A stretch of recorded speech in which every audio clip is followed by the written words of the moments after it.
बहुत का मतलब कितना? वर्णन से बाहर।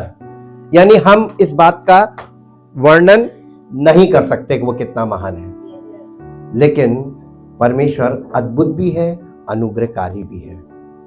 अगर आप द वॉइस ऑफ गॉड को सुन रहे हैं, मैं आपसे सिर्फ इतना कहता हूं, सिर्फ सुनते रहिए।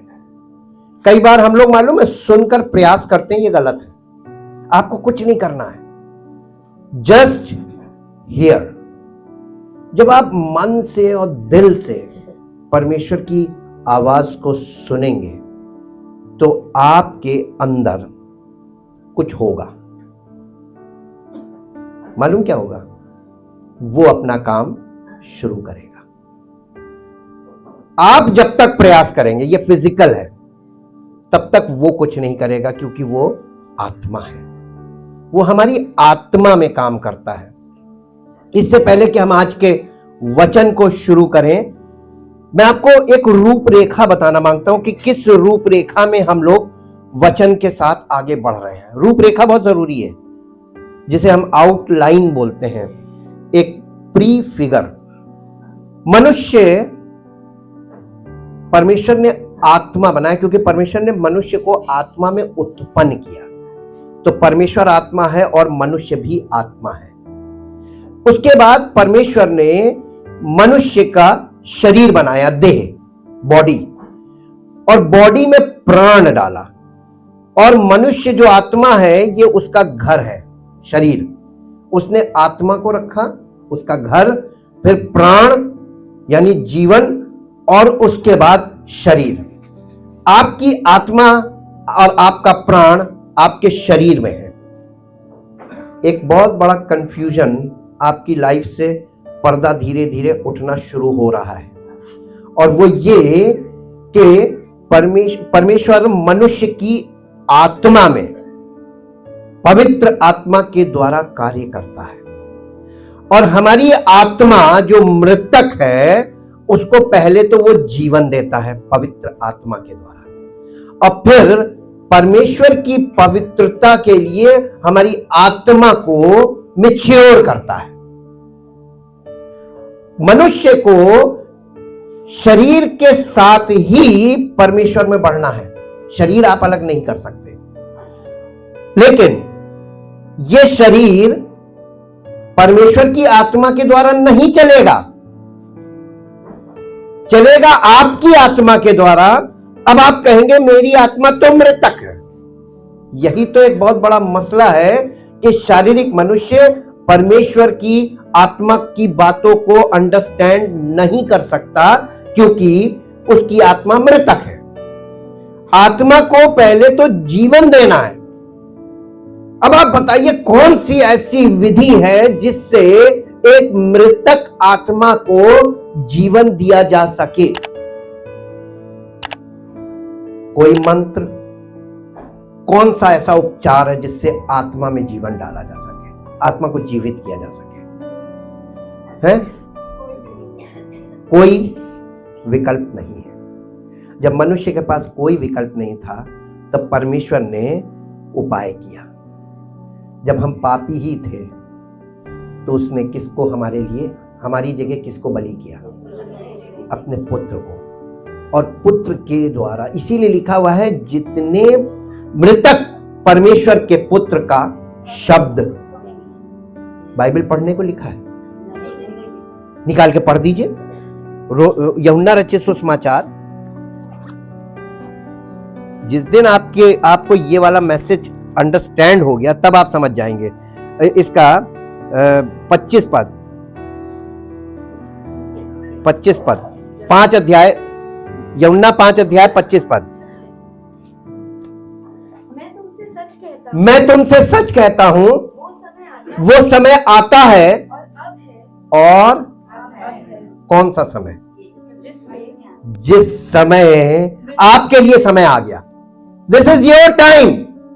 वो समय आता है। ये गुड न्यूज थी उन लोगों के लिए जो हम लोगों से पहले थे, और अब है, this is the good news for us, कि अब वो तुम्हारे लिए समय है। वो समय क्या है? जिसमें मृतक, ये फिजिकल डेथ की बात नहीं है, यहां फिजिकली मरे हुओं की बात नहीं की जा रही, आत्मिक तौर पे मृतक। हर मनुष्य जो इस पृथ्वी पर पैदा हो रहा, हर बच्चा जो जन्म लेता है वो फिजिकली अलाइव और स्पिरिचुअली डेड होता है। Are you agree? यस जी। मृतक परमेश्वर के पुत्र का क्या सुनेंगे? मैसेज। कलीसियाओं में लोगों को क्या सुनने को मिल रहा है? इसीलिए तो जीवन नहीं मिल रहा है। जो जीवन वो देने की बात कर रहा है, उस जीवन की बात, अभी आप उस पॉइंट तक पहुंचे नहीं है, आपको पक्का बता रहे हैं। अभी आप लोग कॉम्प्रीहेंड यानी उसको अंडरस्टैंड नहीं कर पा रहे हैं कि परमेश्वर के वचन में क्या बोला गया है, क्या वायदा किया गया है, और सब लोग अपना अपना प्रयास कर रहे हैं। मोस्टली लोगों ने रिचुअल्स बना दी है। क्या यीशु मसीह रिचुअल्स देने आया था? तो कलीसियाओं में रिचुअल्स क्या कर रहे हैं? सिंबॉलिज्म। अब थोड़ा हार्ड लेवल चलेगा। अब इस लायक तो हो गए ना, हार्ड लेवल, हायर लेवल। आपको क्लास 1 में जो पढ़ाया जाता है वो आपको यानी ग्रेजुएशन में नहीं पढ़ाया जाता है, और आप ग्रेजुएशन की क्लास में पहुंचने के बाद क्लास 1 में कैसे जा सकते हैं? तो मसीही लोग कौन से लेवल पे हैं? पौलुस ने पहली सदी के समय में भी पौलुस ने कुरिन्थियों की कलीसिया से कहा था कि मैं तुमसे ऐसे बातें ना कर सकता जैसे आत्मिक लोगों से, परंतु ऐसे जैसे शारीरिक लोगों से, और वो भी जो मसीह में बालक है। आज कलीसियाएं कहां हैं? इन्फेंट्स है सब। हालेलुया। मृतक परमेश्वर के पुत्र का क्या सुनेंगे? मैसेज सुनेंगे। बाइबल पढ़ने को बोला गया, तो लोगों को शब्द कहां सुनने को मिल रहा है? मृतक तो हैं, लेकिन कहां है वो शब्द? मृतक परमेश्वर के पुत्र का शब्द सुनेंगे, और जो सुनेंगे, ये प्रेजेंट कंटिन्यूअस टेंस है, जिएंगे, है ना? आगे पढ़िए। क्योंकि जिस रीति, देखिए यीशु मसीह यहां पर बहुत यानी क्लियर कट बात कर रहा है, क्योंकि जिस रीति से पिता अपने आप में जीवन रखता है, उसी रीति से उसने पुत्र को भी ये अधिकार दिया है कि अपने आप में जीवन रखे, वरन उसे न्याय करने का भी अधिकार दिया है। किसे? कौन है पुत्र? किसने उसको अधिकार दिया है न्याय करने का? क्यों दिया? नहीं, मनुष्य पापी है, और जब परमेश्वर के सामने जाता है तो अपने तमाम कामों को गिनाता। देखो, मैंने इतनों को खाना खिलाया, गरीबों को बांटा, और मैंने ये किया, मैंने ये किया, मैंने ये किया, धर्म के काम। परमेश्वर कहता है ये सारे काम तुमने, एक पापी कर रहा है, और पापी के धर्म के काम मैं काउंट नहीं करता। हाँ, वो मैले चिथड़े के समान है।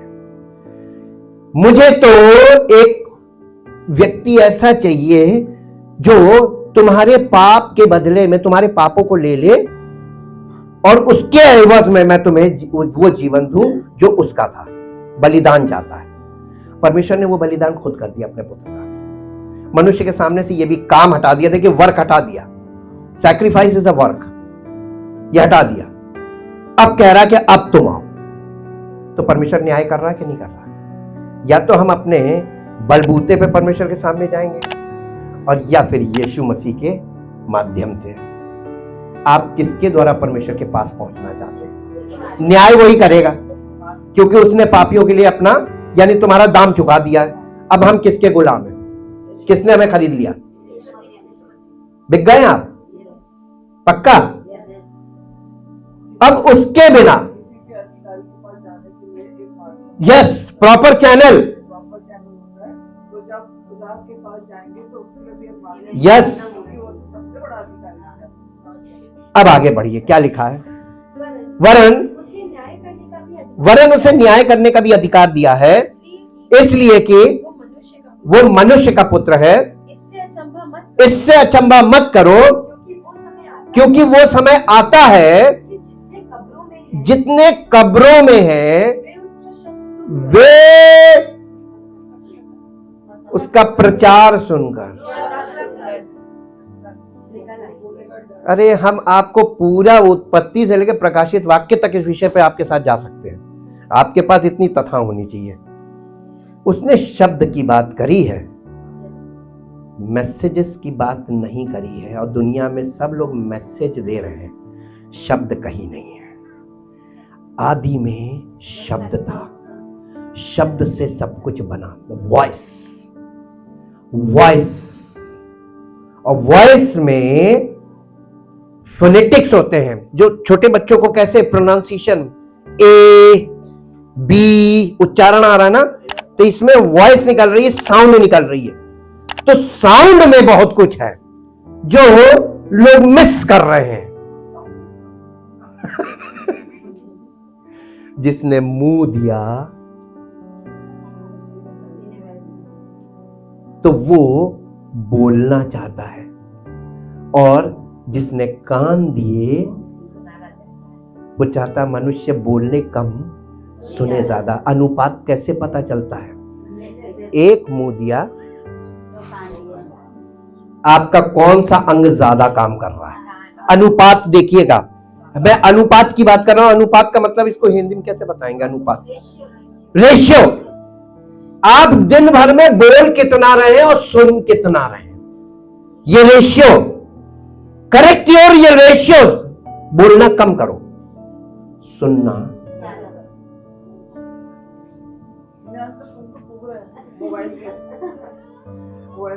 अब दूसरी बात तो यीशु मसीह ने बहुत इंपॉर्टेंट बोली थी, तुम ध्यान रखो, सावधान रहो कि तुम क्या सुन रहे हो और कैसे सुन रहे हो और क्यों सुन रहे हो।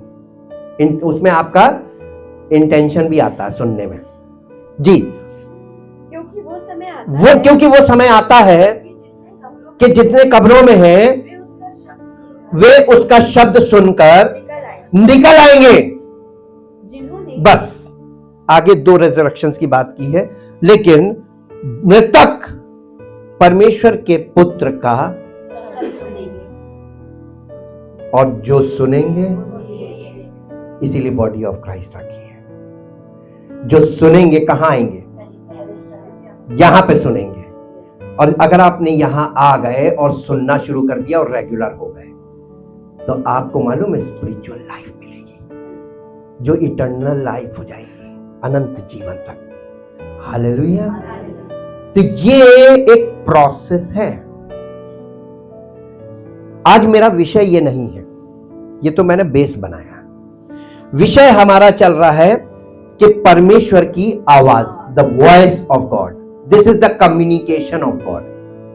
Communication, the difference between communication and communion.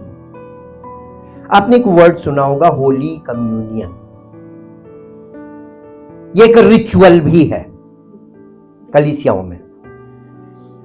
किसी ने सवाल किया, क्या एक टुकड़ा ब्रेड का और वो एक शरबत जरा सा, वो आपको अनंत जीवन दे सकता है? नहीं दे सकता, इलॉजिकल है। That is a symbol. आपको मालूम है यीशु मसीह का जो तरीका था बात करने का, वो शब्दों में कम बात करता था। हाँ, वो सिंबॉलिक बहुत कुछ बोल जाता था। आज तक लोग सिंबल में फंसे हुए, उसको डिकोड नहीं कर पाए। क्यों? आपको मालूम है मिलिट्री में भी सिंबॉलिक लैंग्वेज चलती है, एब्रिविएशंस चलते हैं। एब्रिविएशन को हिंदी में क्या बोलेंगे? एब्रिविएशन जो शॉर्ट में, जो शॉर्ट कर देते हैं इंग्लिश के बहुत सी चीजें। जैसे आपने देखा होगा, मैं आपको एग्जांपल देके समझा सकता हूं कि WHO का मतलब है वर्ल्ड हेल्थ ऑर्गेनाइजेशन। लेकिन सब लोग जो पढ़े लिखे लोग they know what is the meaning of WHO। आप जब मिलिट्री एरिया में जाते हैं तो वहां पर आपने बोर्ड लगा हुआ देखा होगा जिसमें लिखा होगा T, कैपिटल T और फिर लिखा होगा 2, फिर BN नंबर पड़ा होगा। इसका मतलब आपको नहीं मालूम, ये मिलिट्री लैंग्वेज है, लेकिन ये डिकोड की जाती है, ये लोगों को सिखाया जाता है। केवल ये मिलिट्री पर्सनल ही सीखते हैं। एब्रिविएशन इसी को बोलते हैं, शॉर्ट में चीजें लिख देना, और हाँ संक्षिप्त में, और उसको डिकोड किया जाता है। तो डिकोडिंग सिखाई जाती है। कलीसिया में लोग आज तक डिकोडिंग नहीं सीख पाए। यही है इमेच्योरिटी, स्पिरिचुअल इमेच्योरिटी। TT2 का मतलब होता है TT2 बटालियन, BN का मतलब बटालियन, और बटालियन जो है वो इतने नंबर की बटालियन, TT2 बटालियन का ये एरिया है, यहां पर वो लोग रुके हुए हैं, उनके वो बैरक्स बने होते हैं। हालेलुया। ये आपको मिलिट्री में जब ट्रेनिंग करेंगे तब एब्रिविएशंस आपको सिखाए जाएंगे, डिकोडिंग जिसको बोलते हैं। परमेश्वर के वचन में उसने, यीशु मसीह ने सब सिंबॉलिकली सब कुछ कह दिया, दिखा दिया, दे दिया। उसके बाद वो चला गया। उसको मालूम था कि फिजिकल लोग डिकोड नहीं कर पाएंगे, बल्कि इसी को लिटरल कॉपी करने लगेंगे। हालेलुया। लेकिन उसने कहा कि असली भेद तो मैं छिपा लूंगा। और फिर उसने जाने से पहले अपने चेलों से कहा था, मैं तुम्हें अकेला नहीं छोड़ूंगा, मैं तुमको एक और अपनी जगह, ऑन बिहाफ ऑफ मी। जब एक हॉस्पिटल में देखिए, जब एक सिस्टर ड्यूटी कर रही होती है, सीरियस पेशेंट्स होते हैं, वहां से हट नहीं सकता, हाँ खड़े रहो, ऐसी कंडीशन होती है। तो वो सिस्टर की ड्यूटी का जब टाइम ओवर होता है, 10-15 मिनट पहले उसकी जगह दूसरी आ जाती है, वो उसको रिलीव करती है, जिसको बोलते हैं चार्ज ओवर, है ना, चार्ज दिया जाता है। जाने से पहले वो बता देती कि देखो ये इनके साथ ऐसा, इनके साथ ऐसा, इनका ऐसा, वर्बली जो मोटी मोटी चीजें वो बता दी जाती, बाकी सब उसमें रिपोर्ट बुक में लिखा होता है। हालेलुया। उसको सिस्टर जो नई दूसरी सिस्टर आती है ड्यूटी पे, उसको वर्बली भी बताया गया है, उसके कॉन्शियस में रहे, ताकि वो कॉन्शियस रहे, इस बात में अवेयर रहे कि कहां क्या ध्यान देना है, और इंस्ट्रक्शन फॉलो करने के लिए वो उसमें लिखा होता है ऑर्डर बुक में, वो फॉलो द इंस्ट्रक्शन। सेम चीज यीशु मसीह ने तो किया। उसने अपना जब जाने लगा तो उसने कहा कि मैं अपनी जगह किसी और को भेजूंगा। वो कौन है? पवित्र आत्मा। किसका आत्मा है? मसीह का आत्मा, पुत्र का आत्मा। जब पुत्र का आत्मा आया तो लोग यीशु मसीह को तो देख नहीं रहे थे, लेकिन वो आत्मा आया कहां? चर्च बिल्डिंग में कि चेलों में? तब भी नहीं समझ में आया, लोगों को आज तक नहीं समझ में आया। और चेलों में जब आया तो सब चेले प्रचार नहीं कर रहे थे। ये 120 लोग थे, उन सब पर पवित्र आत्मा उतर गया। हाँ, वो 120 लोग थे। एक्चुअली वहां पर 500 लोग जमा थे। मैं आपको हिस्ट्री बता दूं, जो आपको बहुत जल्दी नहीं समझ में आएगी, स्टडी की जरूरत होती है। यीशु मसीह के अब देखिए, लोग लेंट डेज मना रहे हैं before the crucifixion. What type of picture is this? ये बाइबल में तो है नहीं। ये क्यों नहीं है बाइबल में? और उसका जो क्रोनोलॉजिकल ऑर्डर है, वो बाइबल का क्रोनोलॉजिकल ऑर्डर बिगाड़ दिया। यीशु मसीह जंगल में गया था पवित्र आत्मा के इंस्पिरेशन में, पवित्र आत्मा लेके गया था उसको, ताकि शैतान से उसकी परीक्षा हो। वो एपिसोड का क्रूसिफिक्शन से कोई संबंध आपको दिखाई देता? बीच में उसकी मिनिस्ट्री भी तो आई। तो कैसे वो 40 दिन को क्रूसिफिक्शन से कैसे कनेक्ट कर दिया? ये भी इलॉजिकल हो गया। ठीक, अब देखिए, यीशु मसीह तीसरे दिन जी उठा, और जी उठने के बाद कितने दिन चेलों के साथ रहा? वो 40 दिन कहां गए? कलीसिया में कहीं वो 40 दिन आपको नहीं दिखाई देंगे। क्यों? रेजरेक्शन से कलीसिया का कोई संबंध नहीं। आज की कलीसिया की बात कर रहे हैं, लेकिन पहली सदी की कलीसिया का संबंध रेजरेक्शन से था। वो 40 दिन resurrected Jesus lived with his disciples, और केवल उसके चेले ही उसको देख सकते थे, और कोई नहीं देख सकता था। 40 दिन उनके साथ रहा। क्या बातें करी उसने? उन 40 दिनों में उसने क्या बातें की? गुप्त। लेकिन जब आप उस लेवल में उतरेंगे ना, पवित्र आत्मा जब आपको उस लेवल में ले जाएगा, तब आपको पता चलेगा कि ये 40 दिन ज्यादा कीमती थे। क्योंकि न्यू कॉवेनेंट डेथ के बाद की बात हमसे कर रहा। वायदे जितने वो आफ्टर डेथ है, बिफोर डेथ कुछ भी वायदा नहीं है। तो क्यों आज कलीसियाएं बिफोर डेथ फंसी हुई हैं, जबकि कलीसिया का जन्म पेंतेकोस्त के दिन हुआ, द 50th डे, 50वें दिन। 40 दिन तक वो चेलों के साथ परमेश्वर के राज्य की बातें करता रहा, उनको सारे इंस्ट्रक्शंस देता रहा। और उसके बाद उसने उनसे कहा, 40वें दिन उसका स्वर्गारोहण हुआ, और उसने कहा बस रुके रहना। कितने दिन रुके रहना ना? 40 दिन तक तो उनके साथ था। 10 दिन, ओनली 10 days। इन 10 दिनों के लिए जो लोग ठहरे थे वो 500 थे, लेकिन घटते घटते वहां 120 बचे। हालेलुया। उसने जानबूझ के, एकदम टाइमिंग तो उसकी परफेक्ट थी। वो परमेश्वर का काम हमेशा परफेक्ट टाइमिंग में होता है, उसके कामों में लेट नहीं होता, ऑन राइट टाइम। लेकिन लोग उसके समय तक रुक नहीं सकते। ये मनुष्य के साथ प्रॉब्लम है। 10 दिन में 500 से 120 हो गए। अब ये न्यूमेरिक्स में भी चल रहा है। न्यूमेरिक्स में हम डिकोड आपको अभी नहीं करें, क्योंकि अभी आप उस लेवल पे नहीं है। जब न्यूमेरिक्स का टाइम आएगा, मैं न्यूमेरिक्स में आपको पूरी बाइबल बता सकता हूं जी। तो वो जो 10 दिन थे, 10 दिन में 120 लोग वहां पे बचे थे। जब पेंतेकोस्त का दिन आया, देयर आर ओनली 120 पीपल, और वो लोग वहां पर हुक्म मान रहे थे, बस वो हुक्म मान के एकत्रित थे। और वायदे के अनुसार पवित्र आत्मा सब पर उतर गया। उन्होंने पवित्र आत्मा प्राप्त करने के लिए प्रयास किया कि हुक्म माना। बहुत सिंप्लिसिटी है। इस सिंप्लिसिटी को कॉम्प्लेक्स कर दिया इन लोगों ने, फॉल्स टीचिंग, और सब प्रयास कर रहे हैं। वायदे पे प्रयास नहीं किया जाता है, और इनहेरिटेंस प्रयास से नहीं मिलता है। कॉमन सेंस, आपको वसीयत लिख दी है, वो मिलेगी आप ही को, चाहे तुम कुछ ना करो। यस। और 50वें दिन जब पेंतेकोस्त आया तो पवित्र आत्मा उतर गया ऑन राइट टाइम। और पवित्र आत्मा उतरा सब पे था, खड़ा कौन हुआ? अब यहां पर एक बिग क्वेश्चन मार्क है, इसी पर हमारी स्टडी है। Why Peter? हालेलुया। परमेश्वर किसी से भी बुलवा सकता था। Why Peter?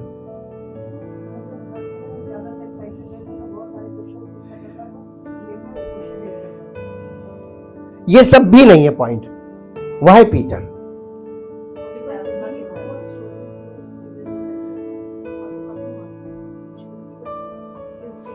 ये सब स्पेक्युलेशंस हैं जो आप बोल रहे हैं, लेकिन हम लोग इसी बात को अंडरस्टैंड करेंगे, द प्लान ऑफ गॉड। आप इच्छुक हैं प्लान ऑफ गॉड के लिए? हम प्लान ऑफ गॉड के कोर्स ऑफ एक्शन में आगे जाएंगे। Communication is the starting of the relationship. रिश्ते की शुरुआत संवाद से होती है, बातचीत से। लेकिन रिश्ता फाइनल होने के बाद, मैं आपको एक संदर्भ में लाना मांगूंगा। हस्बैंड वाइफ, शादी से पहले बातचीत, कम्युनिकेशन, है ना? अब कम्युनिकेशन कुछ भी हो, पर्सनल है, उसको खोलना भी नहीं चाहिए। लेकिन आफ्टर मैरिज, शादी तक कम्युनिकेशन रहता है। शादी के बाद जैसे ही दोनों वन बॉडी होते हैं, एक तन, this is a communion. Communion में लैंग्वेज नहीं होती, नो इंटरप्रिटेशन, नो लैंग्वेज। हाँ हाँ, इसको समागम बोलते हैं हिंदी में, समागम।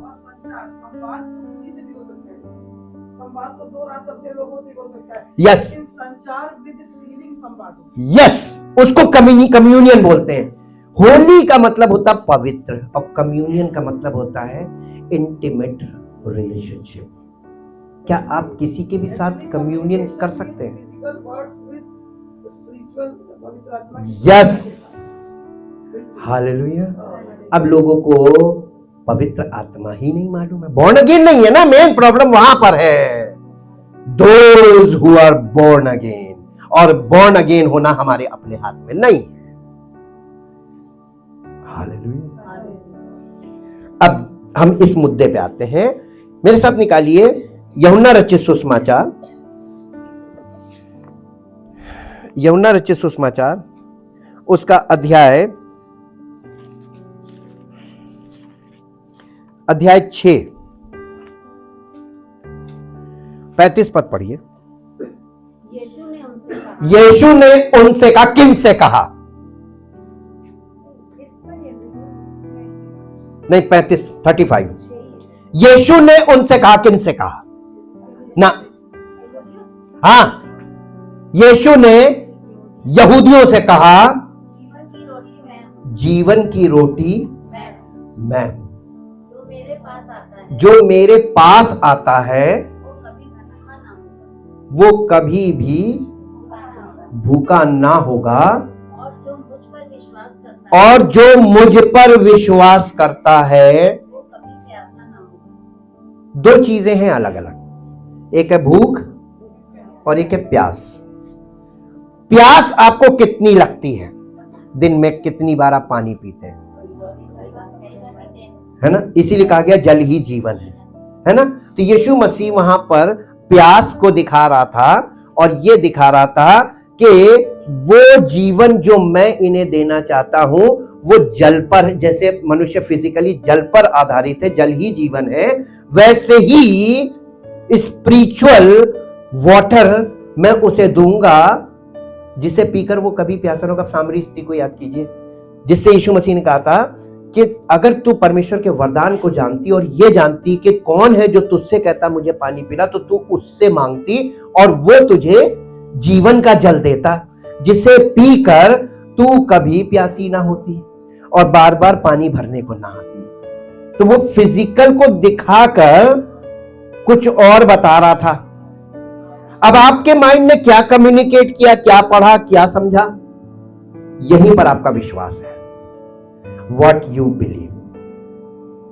यीशु मसीह को उसने जो बात बोली थी, क्योंकि वो यहूदी उससे थी, समुदाय से, इसलिए वो उसकी बातों को कुछ कुछ समझ रही थी, 100% वो भी नहीं समझ रही थी, वो फिजिकल इंटरप्रिटेशन में थी। कई बार आप लोग परमेश्वर के वचन को सुनते हैं, फिजिकली इंटरप्रेट करते हैं अपने माइंड में, और आपका विश्वास फिजिकल फेथ बन जाता है। हालेलुया। आप परमेश्वर के पुत्र की आवाज सुनिए, वह आपके हृदय में नहीं बात करेगा, वो सीधा आपकी आत्मा में बात करेगा। आत्मा जिस की आत्मा, जो लोग रेगुलर आ रहे हैं, जिस की आत्मा तैयार हो जाएगी वो बॉर्न अगेन होता जाएगा। ये क्रम है। तो ये मत सोचिए कि एक साथ सब कुछ होगा, लेकिन ये क्रम में होगा। आपके प्रिपरेशन पर है कि आपका समर्पण और प्रिपरेशन कितना है उसके प्रति। वो कहने लगा, जो कोई मुझ पर विश्वास करेगा वो कभी प्यासा ना होगा। यीशु मसीह विश्वास को प्यास से जोड़ रहा है। आपके अंदर प्यास, यानी विश्वास में आप परिपक्व नहीं हो पा रहे, इसका मतलब अभी प्यास है, आपको जल चाहिए। और वो जीवन का जल मिलेगा कहां आपको? तो आप जितना रेगुलर होंगे उतनी आप संतुष्ट होंगे, प्यास बुझेगी, उतना आप विश्वास में मजबूत होंगे, परिपक्व। और रोटी जो है, आप खाना काहे के लिए खाते हैं? खाना खाने से आपको क्या मिलता है? एनर्जी काहे के लिए मिलती है? हाँ, आप खाना खूब खाएं और करें कुछ ना, फिर आपको पैसे खर्च करने पड़ेंगे जिम में। आजकल के लोग उल्टे हैं ना, खाते जाते हैं, करते कुछ नहीं, और फिर जिम में पैसा खर्च करते हैं। और अगर वो पहले के लोग देखिए आप, 60-70 में कोई 70वें दशक में, 60 के दशक में कोई जिम नहीं थी, कोई जिम नाम की कोई कॉन्सेप्ट ही नहीं था। ये कॉन्सेप्ट आया कैसे? फूडी पीपल जनरेशन आ गई, फूडी। अब बैठने वाली जनरेशन, मोबाइल पे पेट निकल आया। खाने में कमी नहीं होगी, काम दिमाग का कर रहे हैं, मोटा शरीर को कर रहे हैं। हालेलुया। तो जब आपका शरीर मोटा होता है ना, तो आपका दिमाग भी मोटा हो जाता है, फिर आप उंगलियां ही चलाते रहो बस। जी, परंतु मैंने तुमसे कहा था, कि तुमने मुझे देख भी लिया है तो भी विश्वास नहीं करते। जो कुछ पिता मुझे देता है वो सब मेरे पास आएगा, और जो कुछ मेरे पास आएगा उसे मैं कभी, जो कोई मेरे पास आएगा उसे मैं कभी ना निकालूंगा। वो किसकी बात कर रहा है? नहीं, जो कोई मुझ पर विश्वास करके करेगा वो प्यासा नहीं होगा, लेकिन जो मेरे पास आएगा उसे मैं निकालूंगा नहीं। कहां से नहीं निकालेगा? परमेश्वर के राज्य से, किंगडम से नहीं निकालूंगा। वो मेरी छत्र छाया में आया है, अब उस पर मेरा अधिकार होगा और मैं उसे अपना बनाऊंगा। कैसे? यही कम्युनियन है। कम्युनियन को, अगर आपके पास अगर मोबाइल है तो कम्युनियन का वो मीनिंग निकालिए। कम्युनियन का मतलब क्या होता है? कम्युनियन नहीं, गूगल में निकालिए, लिटरल नहीं, समागम कहते हैं एक्चुअली। द शेयरिंग और exchanging of intimate thoughts and feelings, specially on a mental और स्पिरिचुअल लेवल। आत्मिक लेवल पे इन बातों का शेयरिंग जब हम करते हैं, स्पिरिचुअल लेवल पे। अब बताइए, बिना बॉर्न अगेन व्यक्ति क्या ये कर सकता है? इसीलिए यही प्रॉब्लम है। फिजिकल आदमी परमेश्वर की आवाज सुन सकता है, स्पिरिचुअली डेड व्यक्ति परमेश्वर की आवाज सुन सकता है, लेकिन इंटरप्रेट नहीं कर सकता, उसको अंडरस्टैंड नहीं कर सकता। इसीलिए लिखा है, शारीरिक मनुष्य परमेश्वर की आत्मा की बातों को ग्रहण नहीं करता, क्योंकि उसकी दृष्टि में मूर्खता की बात है, और ग्रहण कर ही नहीं सकता क्योंकि उसकी जांच आत्मिक रीति पर होती है।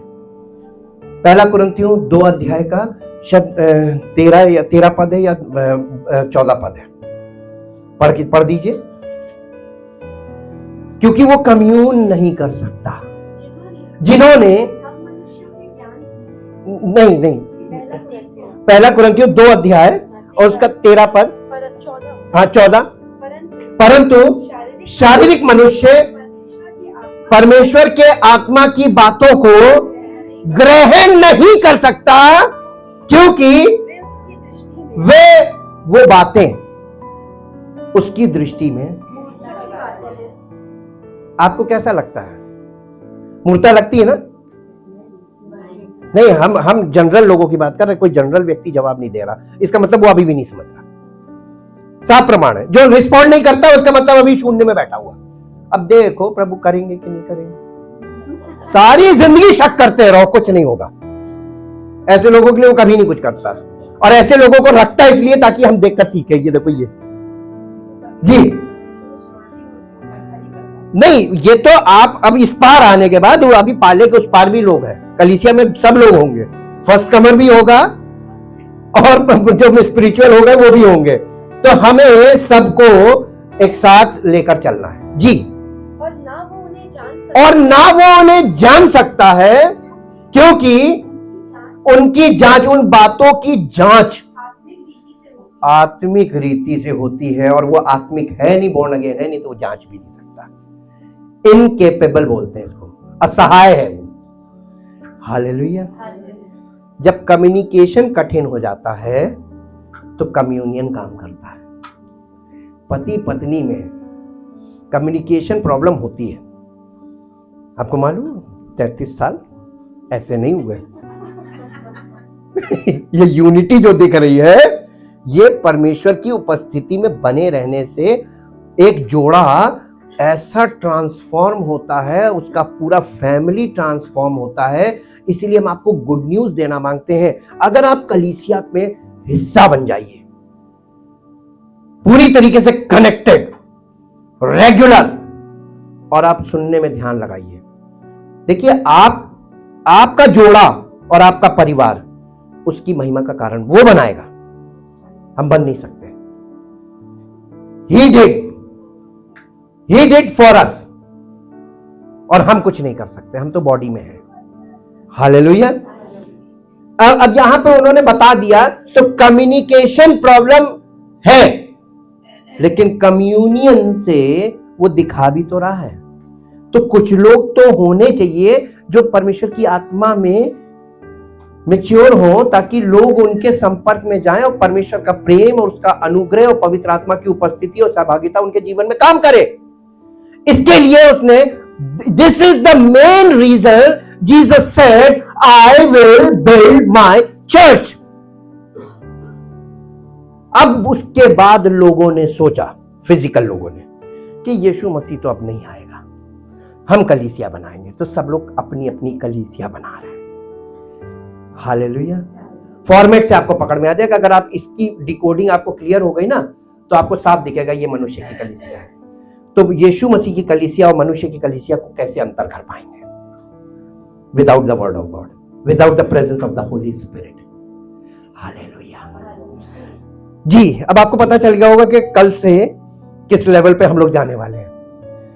इंटीमेट रिलेशनशिप विद गॉड, ये उन लोगों के लिए जो मैच्योर है, ताकि आपको देखकर जो अभी बोर्न अगेन नहीं है, उनके जीवन में उनको एक चीज दिखाई दे कि अच्छा ये है। मेरे साथ एक पद निकालिए जो आपको मिलेगा, प्रेरितों के काम। प्रेरितों के काम अध्याय 2, उसका 42 वर्ष पढ़िए, हिंदी में फिर इंग्लिश में, जल्दी से। प्रेरितों काम अध्याय 2 42 पद। और वे प्रेरितों से शिक्षा पाने और संगति रखने और रोटी तोड़ने और प्रार्थना करने में क्या रहे? लौलीन का मतलब क्या है?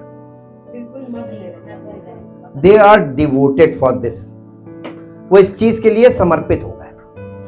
तो जो 3000 लोग, ये वहीं पे 2 अध्याय में है, पत्रस के द्वारा पवित्र आत्मा ने बोला। When the Holy Spirit speaks through Peter, वहां पे ज्यूज थे, जेंटाइल्स नहीं थे। तो वहां पे जो भीड़ थी, उन्होंने किसकी आवाज सुनी? पतरस की कि पुत्र की आवाज? अब देखिए फिर पीछे जाके उसने कहा था, मृतक परमेश्वर के पुत्र का शब्द सुनेंगे और जो सुनेंगे वो जिएंगे। और इस बात को डेमोन्स्ट्रेट कर दिया था 2nd चैप्टर में, पेंटेकोस्ट के दिन पवित्र आत्मा ने आकर इस चीज को तुरंत डेमोन्स्ट्रेट किया। दिस इज द चर्च जिसे यीशु मसीह शुरू कर रहा है। Who is start the church? Who is the person? The spirit of Jesus Christ.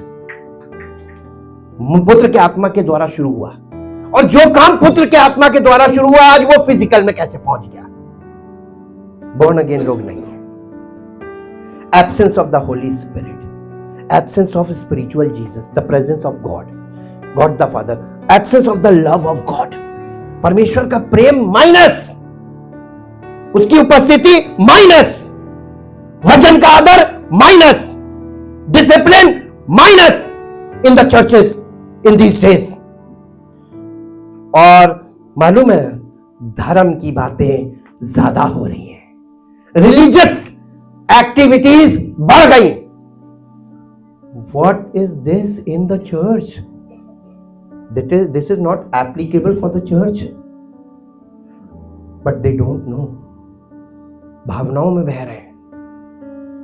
अब देखिए यहां पर जैसे 3000 लोग उसी समय परमेश्वर की पुत्र की आवाज सुने, बॉर्न अगेन हो गए।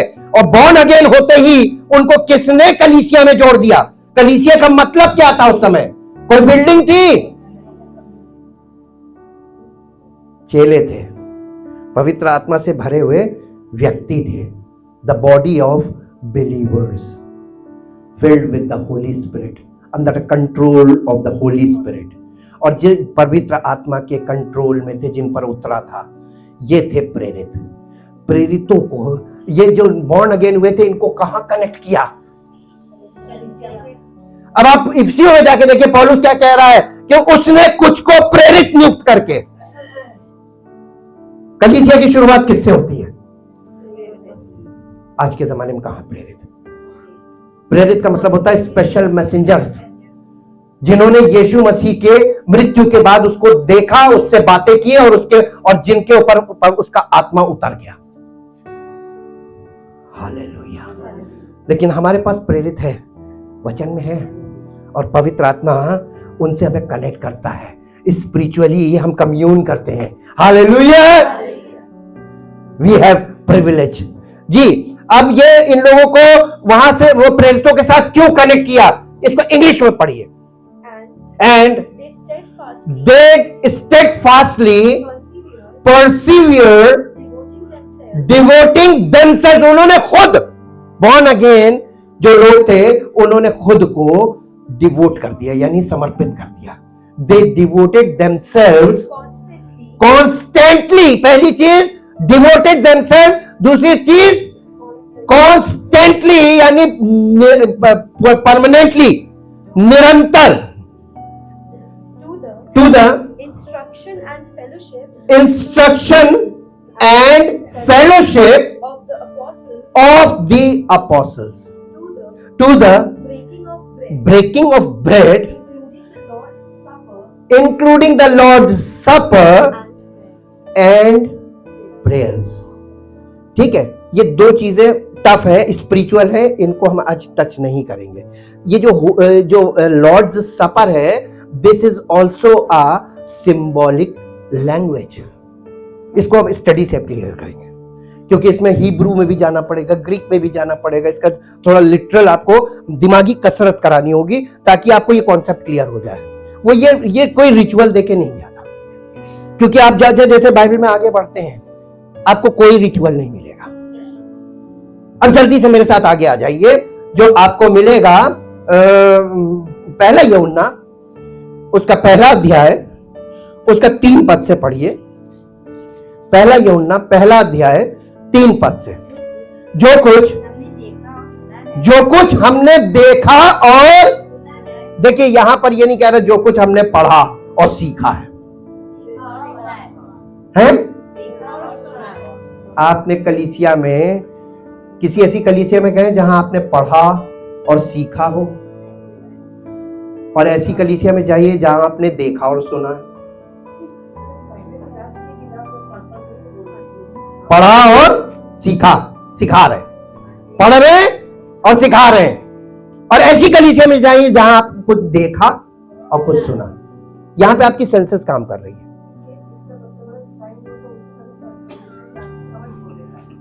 नहीं, ये सबके साथ नहीं होता, ये अलग अलग एक्सपीरियंसेस हैं, हर व्यक्ति के साथ अलग डीलिंग होती है।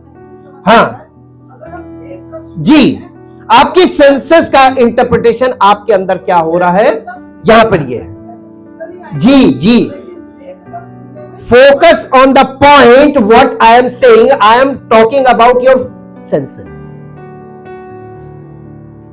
इंटरप्रिटेशन भी छोड़ दीजिए, सेंसेस आपकी क्या देख रही हैं और क्या सुन रही हैं, कॉम्प्रीहेंड क्या करना है, देखना और सुनना, उसको इंटरप्रेट करना है। जो आपको उसका मीनिंग मिला उसके अनुसार आपका विश्वास होगा, उसके अनुसार आपकी चॉइस होगी। हाँ बिल्कुल बिल्कुल, कॉन्सेप्ट वही है जी, यही हुआ है, सेम चीज हुई है। कलीसिया को जो पिलर ऑफ ट्रूथ थी वहां पर झूठ कर दिया सब। ये मेंटल प्रिपरेशन से होता है, ये एक दिन में नहीं हुआ, 2020 इयर्स हो गए जी। अब इसको आगे पढ़िए। उसका समाचार जो हमने देखा और सुना है, उसका समाचार हम, आप जब कोई आपसे पूछता है कि तुम कहां जाते हो, वहां क्या होता है, अब तुमने क्या देखा क्या सुना, तुम्हारी क्या समझ में आया, तुम उसको क्या इंटरप्रेट करोगे, और अगर तुमने कर भी दिया तो क्या वो समझ पाएगा? सबसे बढ़िया तरीका है कि आओ भैया हमारे साथ चले, चलो, कम विद मी। हालेलुया। कलीसिया की ग्रोथ कैसे होती है? जब आपकी ग्रोथ होती है, आपके विश्वास की ग्रोथ होती है, और आपकी ग्रोथ दूसरे को दिखती है, तो वो अपनी ऑफर करता है कि आप कहां जाते हो, क्या करते हो, आपके चेहरे पे बड़ी चमक है, आपका जीवन बड़ा परिवर्तित हो रहा, आपका व्यवहार, बोली, सब कुछ। तो आप उसको ये समझाने मत बैठ जाइए कि देखो ऐसे नहीं करना, ऐसे करना, डूज एंड डोंट पे मत ले लेना। उससे दोस्ती करके कहना और तुम भी मेरे साथ चलो। हालेलुया। कभी भी परमेश्वर की उपस्थिति में अकेले आए हो, लेकिन जिंदगी भर अकेले मत रहना, जरूर अपने साथ कुछ लोगों को लाना। देखिए ये है, this is the fruit of our faith, ये मेरे विश्वास का फल है। जी आगे, इसलिए कि तुम भी, अरे ये इसीलिए है ताकि तुम भी हमारे साथ सहभागी हो, और हमारी ये सहभागिता है पिता परमेश्वर के साथ और उसके पुत्र यीशु मसीह के साथ है। आपकी सहभागिता किसके साथ है? पिता का प्रेम आपके जीवन में जरूर होना चाहिए, और प्रभु यीशु मसीह का अनुग्रह जरूर होना चाहिए, और पवित्र आत्मा की उपस्थिति और सहभागिता आपके जीवन में जरूर होनी चाहिए। यही आखिरी आशीर्वाद कलीसिया में दिया जाता सब विश्वासियों को, चाहे वो पहली बार आया हो। आशीर्वाद लेके जाओ ताकि तुम फिर आओ और धीरे धीरे 1 से 2 होकर आओ। हालेलुया जी। अब आगे, और ये बातें हम इसलिए लिखते हैं कि तुम्हारा आनंद पूरा हो जाए। आगे, जो समाचार हमने उससे सुना। ये कौन बोल रहा है? Who wrote this letter? नहीं, ये किसने लिखा है? ये पत्री यूहन्ना। आप यूहन्ना को जानते हैं? आप यूहन्ना का बैकग्राउंड नहीं जानते हैं। यूहन्ना वही व्यक्ति है, ये वो यूहन्ना है जिसने यूहन्ना रचित सुसमाचार लिखा। ये वही यूहन्ना है जिसने प्रकाशित वाक्य लिखा। ये वही यूहन्ना है जिसे यीशु मसीह ने क्रूस पर अंत समय में कहा था, देख ये तेरी मां है, और अपनी मदर से कहा था, देख ये तेरा पुत्र है। उसके हवाले करके गया था। ये वही यूहन्ना है। और ये यूहन्ना यहां पर लिख रहा है कि जो समाचार हमने किससे, ये डायरेक्ट सुनकर डायरेक्ट सुना रहा है। जो समाचार हमने उससे सुना हम और अब तुम्हें सुनाते हैं, वो ये है कि देखिए, प्रेरित हमसे बात कर रहा है, पवित्र आत्मा के द्वारा प्रेरित यूहन्ना बात कर रहा है। और क्या कह रहा है? जो समाचार हमने सुना, उससे सुना, यीशु मसीह से, वही तुम्हें सुनाते हैं। वो ये है कि परमेश्वर क्या है?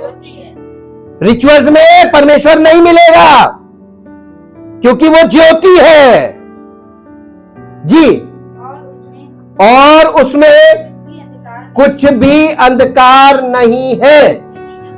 अगर हम कहें कि कलीसियाई लोगों से आप मिलिए, उनके पास ये ओवर कॉन्फिडेंस है कि अरे हम तो मसीह हैं। तुम दूसरों के सामने जो डींगे मार रहे हो ना, और जो हरकतें कर रहे हो, जिस दिन वो सामने आएगा ना, उस दिन वो ये कहेगा कि मैं तुम्हें नहीं जानता। तब सेटबैक लग जाएगा। हैं? अरे हमने तो तेरे नाम से दुष्ट आत्माएं निकाली, हमने तेरे नाम से बड़े बड़े आश्चर्य, हमने तेरे नाम का प्रचार किया। वो कहेगा मैं तुम्हें नहीं जानता, कुकर्म किया। तब कैसा लगेगा? तब कैसा लगेगा? आपको रिजल्ट वाले दिन पता चलेगा आपका रिजल्ट 0 है, और उससे पहले आपको ये पूरा वो हो कि नहीं मैं तो फर्स्ट डिवीजन, नहीं फर्स्ट नहीं तो सेकंड तो पक्की है। 50 से 60 के बीच हमारा जरूर आएगा। ओवर कॉन्फिडेंस, जब ऐसी अवस्था किसी की होती है ना, और उसका रिजल्ट जब 0 होता है, तो वो उसकी मानसिक अवस्था क्या होती है? नहीं, 0 नहीं होती है, डिप्रेशन। भाग के जाके घूमती छलांग लगा। मैंने क्या दावा किया था, मैं क्या निकला।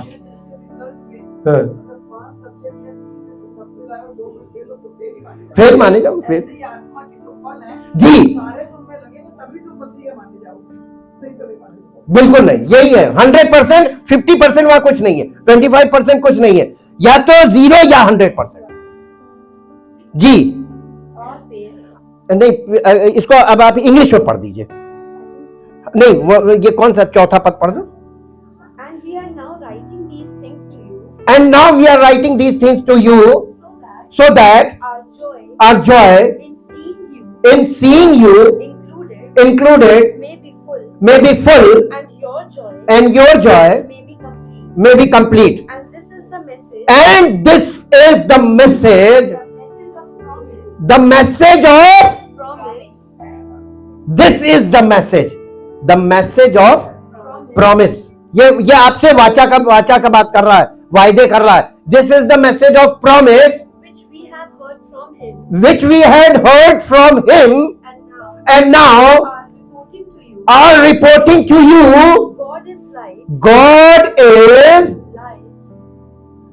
क्या है? God is तो लाइट तो छिपने वाली चीज है नहीं.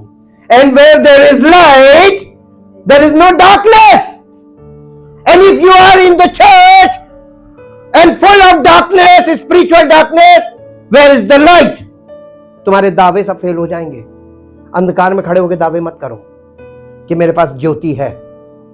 ज्योति है तो ज्योति छिपाने वाली चीज नहीं है, बल्कि ये कहना पड़ेगा हम ज्योति में हैं, ज्योति की संतान है. मैसेज गलत हो गया है कलीसिया, तभी तो सातों कलीसिया में चिट्ठी लिख के बोला है सब 0 0 0, सब मन फिराओ, सब गलत. तो इस लेवल पे जाके भी गलत है. और ये मैं नहीं कह रहा हूं, ये हमारा प्रभु कह रहा है और लिखित में कह रहा है जी. And there is no darkness in him at all. No, not in any way. उसमें कोई अंधकार हो ही नहीं सकता किसी कीमत पे. So, if we say we are partakers together, we are partakers together and enjoy fellowship with him. Partaker word का मतलब क्या होता है? पार्टिसिपेंट. Partaker, participant. इसका मतलब यह है कि जब आप कम्युनियन में जाते हैं तो वहां दो पार्टनर पार्टिसिपेट करते हैं इंटीमेट रिलेशनशिप में. ये स्पिरिचुअली वही चीज बोल रहा है. अगर तुम्हारी ज्योति और अंधकार की आपस में इंटीमेट रिलेशनशिप हो गई है तो तुम अंधकार कैसे हो? यीशु मसीह ने कहा था जो कोई मुझ पर विश्वास करेगा वो अंधकार में ना रहे चलेगा परंतु जीवन की ज्योति पाएगा. लाइट ऑफ लाइफ वाला एपिसोड मैंने पूरा आपको यही समझाने की कोशिश की है कि वो हमारी ज्योति है और अगर वो उसका आत्मा हम में है तो हम अंधकार में कैसे चल सकते हैं. और वो हमको डिकोड करता है, रिटन वर्ड को स्पिरिचुअल मैसेज में डिकोड कर देता है. हालेलुया. ताकि हम चल कर लोगों के सामने एग्जाम्पल बने, डेमोन्स्ट्रेशन. जी. So if we say we are partakers together, communion is always together. आप कलीसिया में किसके साथ कम्यून कर रहे हैं? मसीह की आत्मा के साथ या मित्र की संगति से मित्र का चेहरा चमकदार हो, तो नीति वचन में लिखा है. तो आपके चेहरे पे वो चमक क्यों नहीं है? पोल खुल रही है. जो नहीं होगा उसको ये मालूम है कि प्रभु पहचानता है, मुखौटा लगा के नहीं आ सकते. और जो है वो छिप नहीं सकता, ये कह के नहीं मैं प्रभु मैं नहीं. अरे तुम छुप कहां रहे, इधर निकलो. हमने बहुत कोशिश की थी छिपने की, बहुत कोशिश की थी छिपने की, सामने नहीं आ रहे थे. हम बहुत शाई नेचर के थे, मेरी हिम्मत ही नहीं होती थी. उसने मुझे ठोक पीट के खड़ा किया ना. मैं वो तो वही वहीं पर टर्निंग पॉइंट आया खट से. ये मैंने अपनी मर्जी से वाकई में नहीं किया था जी. हाँ वो सिचुएशन और उसने यानी अंदर से जो सामर्थ्य मिली वो एक अजीब चीज थी जी. If we say we are partakers together and enjoy fellowship with him, when we live and move and are walking about in darkness, we are both speaking falsely. We are both speaking falsely. हम झूठ बोल रहे हैं. And do not live and practice the truth which the gospel presents. which the gospel यानी सुसमाचार के द्वारा जो सत्य है उसको हम उजागर अपने जीवन से नहीं कर रहे हैं. हम झूठे मसीह वो लोग हैं जिनके जीवन से वो ज्योति. यीशु मसीह ने शुरू में अपने चेलों से कहा था मैं जगत की ज्योति हूं. उसके बाद कहा था तुम जगत की ज्योति हो। तो वो डिवाइन लाइट चेलों में से निकली और ये डेमोन्स्ट्रेशन हम देख लिए। उसके बाद भी हम गलत कर रहे हैं, हम जबरदस्ती का डेमोन्स्ट्रेशन कर रहे हैं, तो झूठ बोल रहे हैं। एक तो झूठ बोल रहे हैं और झूठ बोल के मालूम है 10 हुक्म में से एक हुक्म है झूठ मत बोलो, लेकिन 11वां हुक्म क्या है मालूम है? झूठ बोलो अड़े रहो। ये हमने अपना बना लिया, झूठ बोलो अड़े रहो। उसको अड़े रहो का मतलब क्या है मालूम? जस्टिफाई करो, नहीं ये ऐसे नहीं, ऐसे ये मैं इसलिए नहीं कर रहा हूं, मैं इसलिए कर रहा हूं, देखिए ऐसा है वैसा, अपनी सफाई पेश करते रहो, झूठ बोलो अड़े रहो। गलत करो, अपने गलती को छिपाने के लिए मुद्दों को यानी दावे लेकर खड़े हो जाओ। ये इसको बोलते हैं आर्ग्यूमेंट्स। अपनी बहस करने लगो, नहीं ऐसा वैसा। तभी तो परमेश्वर ने सारे विवादियों में सबको एक साथ जवाब दे रहा है, पुत्र की महिमा कलीसिया के लोगों के जीवन से प्रकट करेगा। ये डेमोन्स्ट्रेशन वाला काम है, इसमें हमें कुछ नहीं करना है। He is capable to demonstrate himself through the body of Christ. वो मसीह अपनी कलीसिया के द्वारा अपने आप को डेमो कर देगा। अब यहां पर जो चीज आई है, मेरे साथ जल्दी से आइए, एक पॉइंट पे जाएंगे फिर प्रेयर करेंगे, ताकि स्टडी से हम आपको अब बाकी चीजें क्लियर कर सकें। दूसरा कुरिन्थियों उसका 6 अध्याय निकालिए। 6 अध्याय उसका 12 पद से पढ़िए। नहीं, 6 दूसरा कुरिन्थियों 6 अध्याय 12 पद। नहीं ये नहीं है, हाँ नहीं ये नहीं है, हम फिर से निकाल रहे हैं। सॉरी, पहला कुरिन्थियों 6 अध्याय, पहला कुरिन्थियों 6 अध्याय। सब वस्तुएं मेरे लिए, ये पौलुस कह रहा है, सब वस्तुएं मेरे लिए उचित तो हैं, परंतु सब वस्तुएं लाभ की नहीं है। सब वस्तुएं मेरे लिए उचित है, परंतु मैं किसी बात के अधीन ना रहूंगा, यानी किसी चीज के वश में नहीं जाऊंगा। टोटल कंट्रोल अपने ऊपर किसी चीज को नहीं करने दूंगा। जी, भोजन पेट के लिए है और पेट भोजन के लिए है, परंतु परमेश्वर इसको किसको? पेट को और भोजन दोनों को नष्ट करेगा, परंतु देह, हमारी देह व्याभिचार के लिए। यहां पे ये व्याभिचार का मतलब क्या हो रहा है? व्याभिचार का मतलब ये देह किसी के साथ भी कम्यून करने के लिए नहीं है। Don't commune with the people of darkness with your body. किसी के साथ एक तन होना और किसी के साथ एक मन होना और किसी के साथ एक आत्मा होना, दो, ये तीनों एक ही बातें हैं। कई बार हम तन से तो किसी के साथ एक नहीं हो रहे हैं, लेकिन मन से किसी के साथ एक हो गए, दोनों का मन मिल गया। अब सारे जो झूठे प्रचारक हैं उनकी कलीसिया में सारे लोग एक मन है कि नहीं है? है ना? और मन अकेला निकल के थोड़ी ना आएगा कि उनका मन उछलता हुआ आ गया, आएगा तो तन के साथ आएगा ना। तो कलेक्शन तो तन का हो रहा है, लेकिन मन मिल रहा है, लेकिन आत्मा नहीं है। तो ये भी तो एक व्याभिचार हुआ। इस लेवल पे कभी नहीं किसी से सोचता। वचन इसी विषय में बता रहा है। जी, परंतु देह व्याभिचार के लिए नहीं है, वरन प्रभु के लिए। देह किसके लिए है? Offer your bodies unto Jesus Christ. इसीलिए पौलुस ने कहा था, अपने शरीरों को जीवित, पवित्र और परमेश्वर को भावता हुआ बलिदान करके चढ़ाओ, यही तुम्हारी आत्मिक सेवा है। जी, और प्रभु देह के लिए है। और प्रभु काहे के लिए? देह के लिए। किसकी? मसीह की देह के लिए।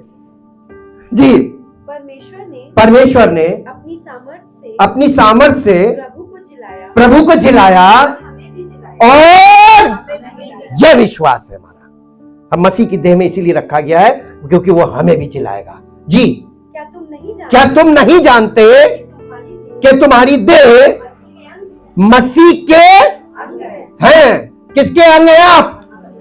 आपकी बॉडी किसका अंग है? मसीह की देह का, कलीसिया, सच्ची कलीसिया। और इस बॉडी को आप गलत जगह लेके जाइए। मन आपका वहां लगा, हमें वहां अच्छा लगता है इसलिए वहां जाते। मालूम है आपको वहां का प्रचार अच्छा लगता है, यहां का नहीं दिखेगा। प्रभु की देह में किसी को नहीं अच्छा लगता है। मारता कूटता है ना। पौलुस कहने लगा मैं अपने आप को मारता कूटता वश में करता हूं, ऐसा ना हो औरों को प्रचार करूं, खुद निकम्मा ठहरूं। जी, तो क्या मैं मसीह के अंग लेकर तो क्या मैं मसीह के अंग लेकर उन्हें वेश्या के अंग बनाऊं? ओ माय गॉड, कदापि। ये होना नहीं चाहिए लेकिन ये हो रहा है। अरे चर्ची चुदाना आज उतनी दूर नहीं जा सकते, पास में चले जाएंगे। हु यू आर, आप कौन होते अपनी देह को गलत जगह ले जाने वाले? इसको किसने खरीदा है? काहे से खरीदा है? तो आपकी बॉडी गलत जगह जाएगी तो बर्दाश्त करेगा? और अगर आप लगातार ऐसी गलती करते रहेंगे तो क्या करेगा वो? जाओ, उसका मन आपसे हट जाएगा। जाओ जी। क्या तुम नहीं जानते कि जो कोई वेश्या से संगति करता है, यहां पे संगति का मतलब क्या है? कम्युनियन। वेश्या से संगति करता है वो उसके साथ एक तन हो जाता है, क्योंकि लिखा है वे दोनों एक तन होंगे। एक तन कोई कि जिसके साथ भी एक तन होता है, तन से तन मिला देता है। तन ऐसे ही नहीं मिलता है, तन को मिलाने वाला होता मन, है ना। आपको कौन मिलाता आपस में? कम्युनिकेशन मन से ही होता है ना, और उसके बाद तन मिल जाता है। This is the completion of the relationship जी। और जो प्रभु की संगति में रहता है वो उसके साथ, यहां मन का कोई काम नहीं, मन करे ना करे हम उसके साथ, हम उसकी, मेरी आत्मा को उसने खरीद लिया। हालेलुया। आपको मालूम है उसने आपको खरीद लिया है, और वो आपकी आत्मा को भटकने देगा नहीं, और ज्यादा भटकने की कोशिश करो भगा देगा। जाओ, बहुत ज्यादा जो इधर उधर उछलते कूदते भागते दौड़ते हैं ना असंतुष्ट लोग, उनको छोड़ देता, कहता ये ऐसे ही है, फुदकती चिड़िया। Thank you Jesus. क्या आप कम्युनियन का मतलब समझ गए ना? कम्युनिकेशन से कम्युनियन तक आए कि नहीं आए? हर व्यक्ति की अलग दशा है। मैं प्रार्थना करने जा रहा हूं, और मेरी परमेश्वर से यह विनती है कि हे पिता, जैसे आपने हमें अपनी आत्मा के साथ एक किया है, इसका कारण है जो प्रभु की संगति में रहता है, बना रहता है। आप कलीसिया में उसकी संगति में बने रहिए, उसकी योजना में बने रहिए, उसकी इच्छा में बने रहिए। आपको वो, आपकी आत्मा उसकी आत्मा के साथ एक हो जाएगी। कम्युनियन इसको बोलते हैं, और तब आपकी आत्मा उसके साथ एंजॉय करेगी। Thank you, thank you, thank you Lord. जो लोग चाहते हैं कि उनके जीवन में ये चीज कंप्लीट हो जाए, वो अपने स्थानों पे खड़े हों। परमपिता परमेश्वर, हम आपका हृदय से धन्यवाद करते हैं इस महान उद्देश्य के लिए। आपने कलीसिया की स्थापना की है ताकि जो कोई यहां पर आए उसकी आत्मा में पवित्र आत्मा के द्वारा जीवन हो, और ज्योतिर्मय जीवन हो, और प्रभु का, पिता का प्रेम हो, और पवित्र आत्मा की उपस्थिति के कारण वो परमेश्वर की उपस्थिति में आकर उसके साथ संगति कर सके, ताकि वो आनंदित हो, उन्नति पाए, आशीष पाए, और परमेश्वर का नाम ऐसे लोगों के जीवन से महिमा पाए।